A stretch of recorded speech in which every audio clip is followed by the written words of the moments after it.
So, Uganda is once again at a critical and political and economic crossroads. Now, this past week, in a surprise meeting between National Unity Platform leader Robert Kyagulanyi, better known as Bobi Wine, and Jimmy Akena, who's the leader of Uganda's People's Congress, and the son of former President Milton Obote, has reignited a national debate about the country's political future. This, with elections looming in 2026, questions around coalition building, reform and succession arising in the country. And at the same time, President Yoweri Museveni, who's ruled Uganda for nearly 4 decades now, has, he delivered his 39th State of the Nation address last Thursday, and he painted a picture of resilience and growth, citing Uganda as one of the fastest growing economies in the world, and promised a new and better Uganda.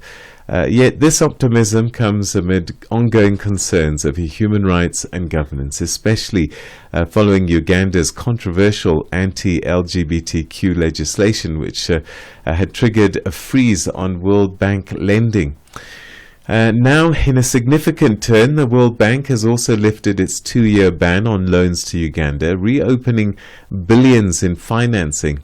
So what does all of this mean for ordinary citizens, and can Uganda reconcile economic progress with democratic credibility? Well, to unpack these dynamics, both political and economic, we're now joined by Robert Kyagulanyi, who's a sustainable development analyst, as well as Muhire Francis, who's an economist, lecturer at the Makerere University Business School, and also the CEO of Ryoptamal Vision Africa. To both of you, thank you very much indeed for joining us, and welcome to the program. Thank you, Peter. Glad to be here. Great. Thanks so much indeed. So maybe we can start with this question. President Museveni highlighted Uganda's position amongst the fastest growing economies, even amid the cuts. From your perspective, how real is this growth, and is it broadly inclusive for all Ugandans? I mean, are they feeling this growth that he describes? Thank you, Peter. That's a $1 million question. First of all, yes, Uganda has been, having significant growth. Even we saw this before COVID. The economy was growing at least at an average of about 6.5%. And now, even after COVID, we are seeing the rebound, and the picture is really good. But the worrying aspect of this growth is that it is not, inclusive, and that's actually what worries me and most of the people that are trying to follow, this trend.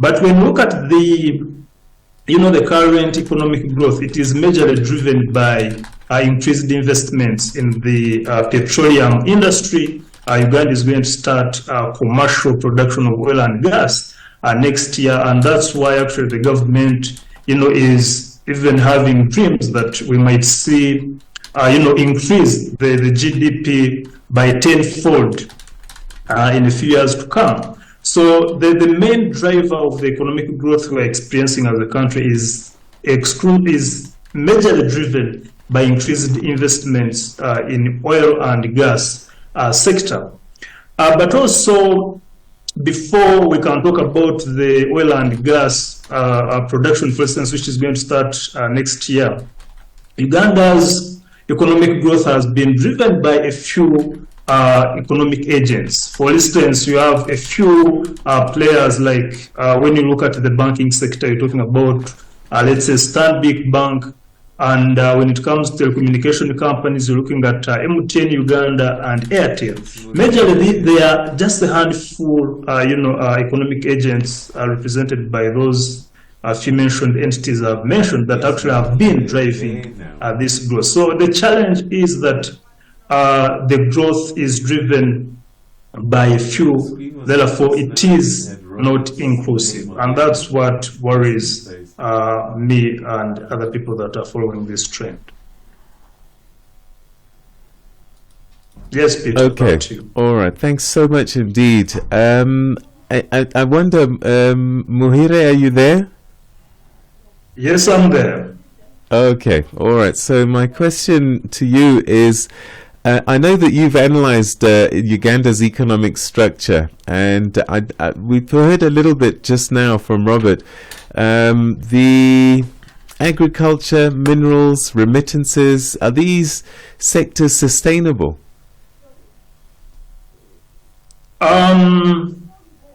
Well, they are by nature. For instance, if we talk about agriculture, by its nature, it is sustainable. We look at another big foreign exchange earner for the country, which is tourism, that brings about 1.4 billion USD dollars per year. It is sustainable. When it comes to extractives like petroleum, well, we know within about 2 decades, we'll be out of the petroleum. We'll have exploited it all. But when we look at other extractive, let's say gold, recently the government announced, the new discovery of a huge, you're talking about 31 tons of gold. You have other minerals, iron ore, which actually are underexploited. A few that is being exploited is being used, or the extraction is actually through rudimentary ways. Mostly you have non-artisanal, miners, let's say, in the gold who are into this. So all these are sustainable. It all depends on how the government, handles the governance part, which is another big debate, maybe for another day. Yeah. So they are sustainable, but the challenge is, so far, if you look at the natural rate, natural resource rate, is very low compared to the potential as a country. You're talking about natural rate, resource rate, which is at about 6%. Very low compared to the country's, potential. So it's all about, how the government has to change its cards of governance and ensure sustainability by getting the revenue from these natural resources and reinvest them in other avenues that will ensure sustainability, so that not only the current generation benefits, but also the future generations can benefit from these resources. All right. Robert, thanks for joining us as well. How do we translate this? Robert isn't with us, unfortunately. I'm hoping we can get hold of him in a short while, but let's carry on then, Muhire, a little bit more. Parliament recently passed a contentious bill expanding military court jurisdiction over civilians. What does this signal, do you think, in your view, in terms of Uganda's governance and civic freedoms? That is a very sensitive matter, but I want to assure you that as you are, for instance, introducing the program, you hinted that President Museveni has ruled Uganda. We are now talking about 40 years. But when you see the changes that are coming in the constitution, the new bills coming on board, they will tell you one thing, that the president is not planning to leave power, and is, for instance, looking at how to extend it to the son, General Kyagulanyi. So it is a clear picture that even if Museveni stepped out after 2026 elections, the son is next in line. And that is the picture that I can see from this, and I'm sure a majority of the people can also see that that's where we are headed, as a country. Most of observers would say that there seems to be a weakening of the rule of law in the country, and I'm just wondering economically, what kind of impact Uganda's credibility might be having with institutions like the World Bank, especially now that lending has been restored. When we look at Uganda's governance dimensions, ranging from rule of law, let's say, to government effectiveness, we've not been doing well as a country. And this actually justifies, for instance, to the current position we are as an economy compared to the desired destination we would want to be. So definitely this kind of poor governance structure, it scares away, for instance, the foreign investors. If you have high levels of corruption, a legit or genuine investor would prefer going to a smaller economy like Rwanda, where he knows that at least the levels of corruption are very low compared to Uganda's economy, which might be bigger, but there is high levels of corruption. So the main impact or negative impact posed by this weak governance is, for instance, scaring away the foreign investors, but also the domestic investors. You have Ugandans who are comfortable, investing in other countries, compared to their countries, but also the corrupt officials from Uganda themselves. Most of them are investing or taking or looting the money, putting it in other economies. So probably they're also aware of this whole weak governance structure. And as you've said, we are heading for general elections next year. And what normally happens during these political or election seasons, we see a lot of investors pulling out their resources from Uganda and invest in other countries, let's say Kenya or Rwanda, because we are not sure. No one is sure what is going to happen after elections. Remember, Uganda, we've never had a peaceful transition of government. We've never experienced that. So every time we have elections, you have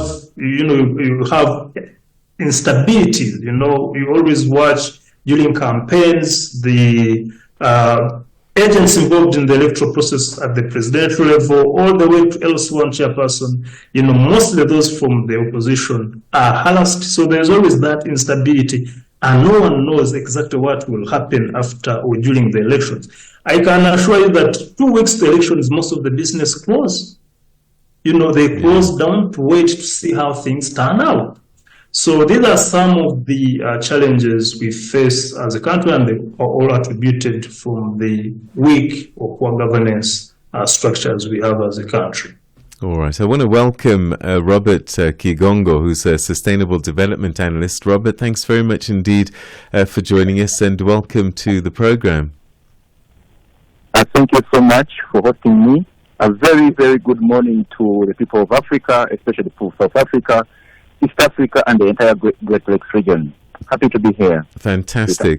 So I began by talking about President Museveni's State of the Nation address, and he went on about how well the economy is doing, one of the fastest growing economies in the world. And I wonder, as a development analyst, how this macro growth translates into environmental and social benefits at community level. I mean, are things like the parish development model effective for the benefit of people? Peter, the listeners must know that our economy has grown approximately to $55 billion from 53 US billion dollars last year. The president also launched the National Development Plan 4 after National Development Plan 3. It captures the interest and the priorities of agriculture transformation, so on and so forth. But it comes back to the Human Development Index, that GDP per person that is recorded by our Minister of Finance and the economy translates into human capital development. I think that's a gap. Largely, Uganda is still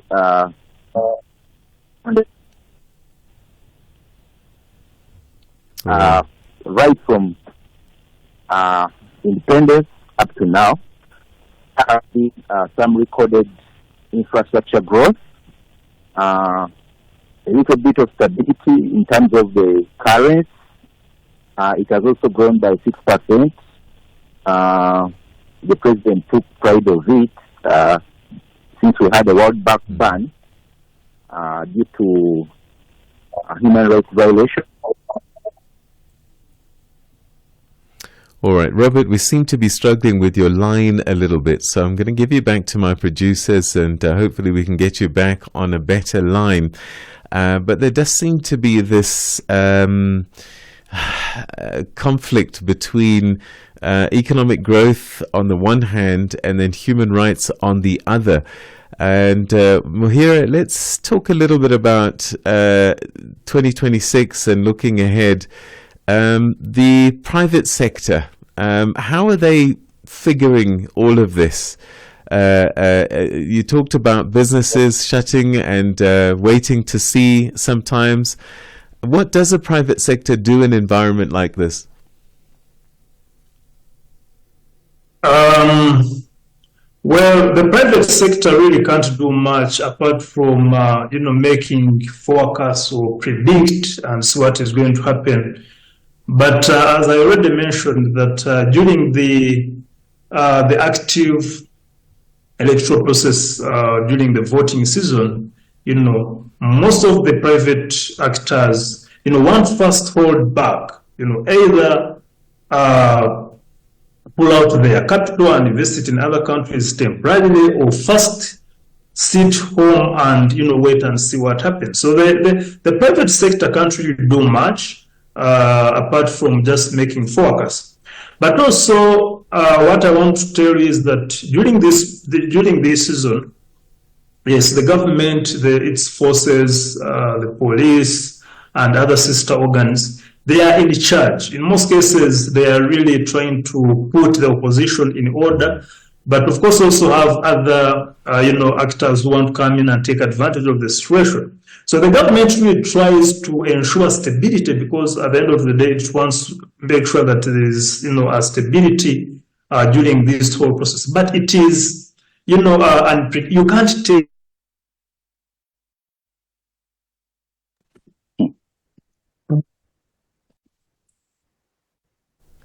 actors, the opposition, who never claim that they have been, or they have lost genuinely. I'm just wondering, regionally, East Africa community, and they see what's happening in Uganda. What's their take on how to deal with President Museveni and Uganda? Is it a kind of, yes, we see, but there's not much we can do? Because the East African community is supposed to be working in harmony in terms of the economies and also the issue of civic rights, human rights, you name it.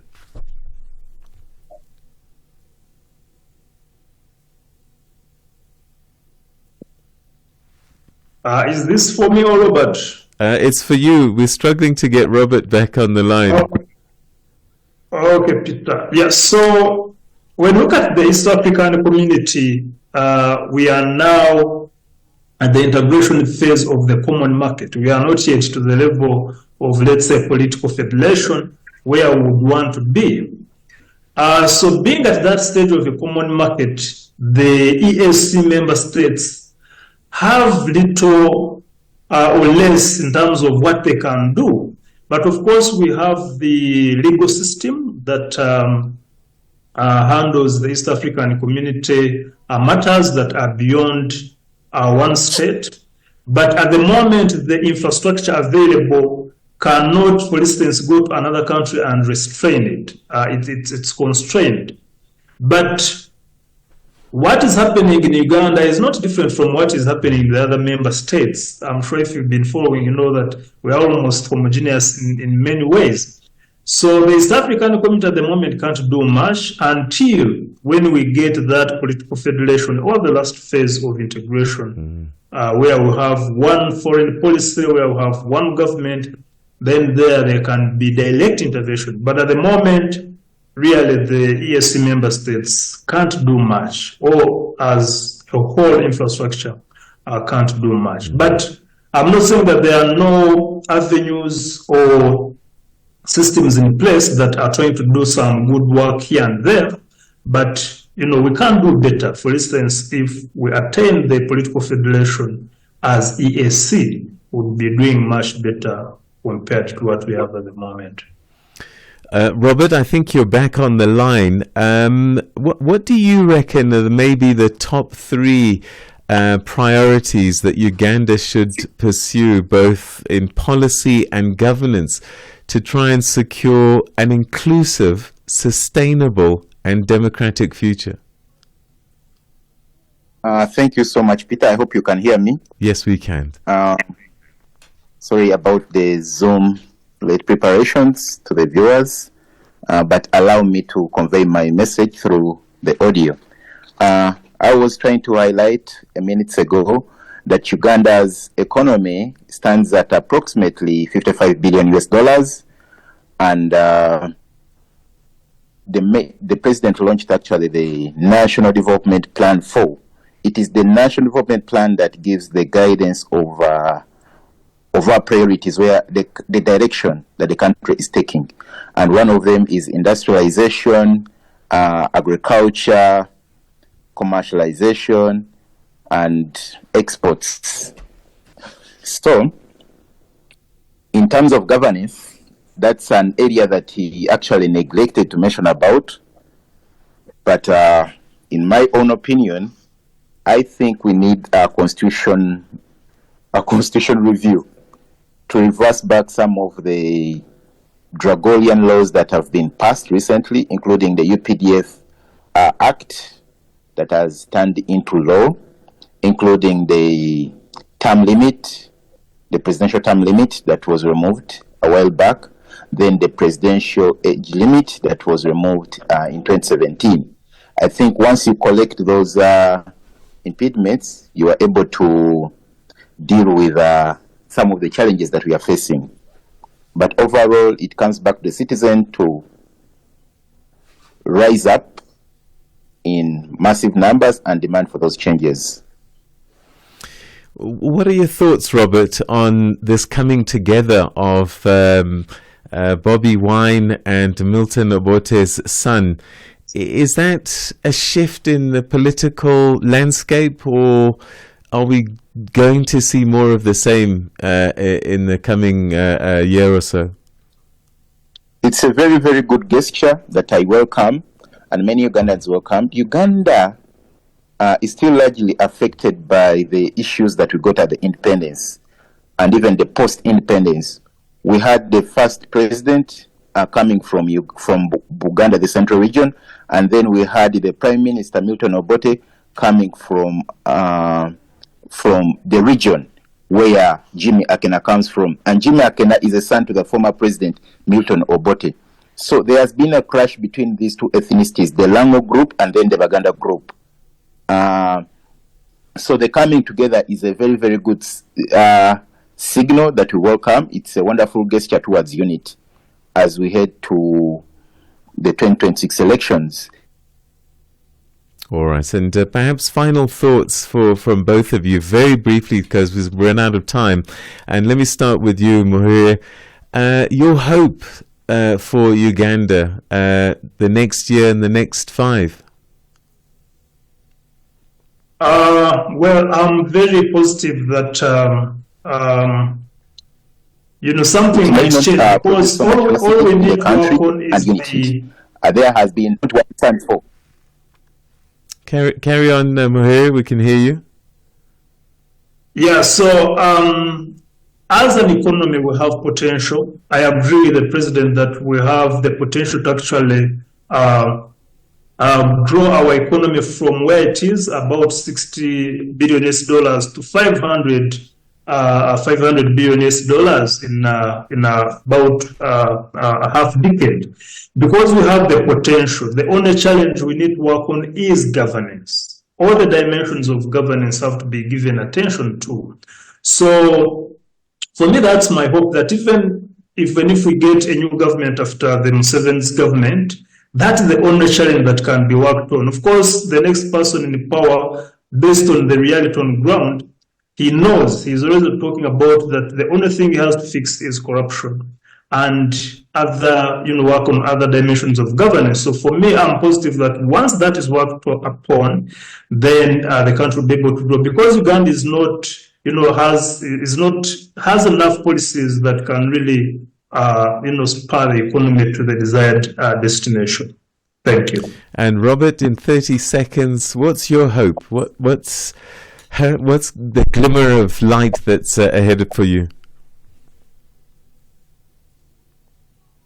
One, it's about unity, Ugandans coming together towards a common goal, and that is the change that we want to see in our livelihoods and also in governance.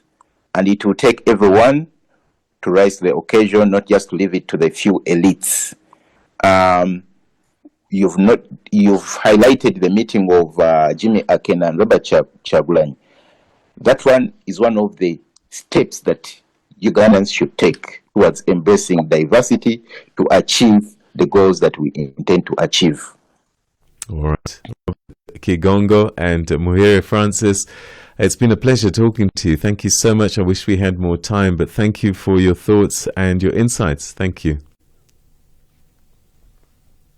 All right, that was Robert Kyagulanyi, a sustainable development analyst, and Muhire Francis, an economist and lecturer at the Makerere University Business School, talking to me about the crossroads that Uganda finds itself at the moment.